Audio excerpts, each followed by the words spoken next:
What's up, guys? My name is Dr. Antonio with Live Loud Chiropractic and Coaching. Today we're going to be reviewing what's called a lateral sumo deadlift. So typically sumo deadlift, most of us would think of and understand is a wider stance, right?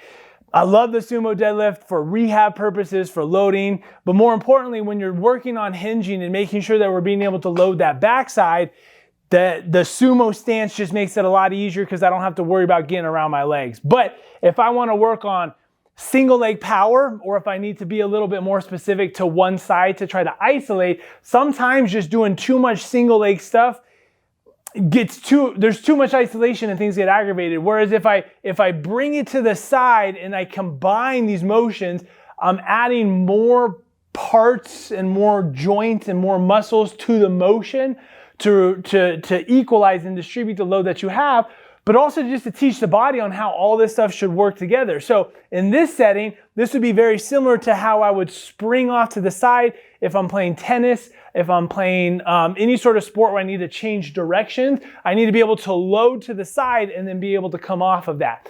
Now, we're not doing explosion where I'm going to change directions, but here I'm going to be in a nice wide stance, and I'm going to go opposite hand with the weight that I'm going towards. So if I'm going to the left, I'm going to hold the kettlebell on the right side. And from here, I'm going to shift that weight to the side and a little bit back. So I'm not doing a squat where I'm upright. I actually want to be hinged a little bit more. And I'm going to show the difference here in a moment where I'm actually then sitting into that back pocket as I go to the side. So from a side view, it's going to look like this.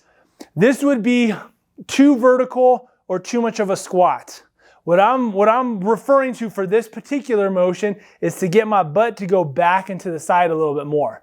So I load here, I am loaded here, and then I'm going to come back up, sit into that back pocket, press away. So I'm having to control my momentum as I go to the side and back, in addition to then pushing away.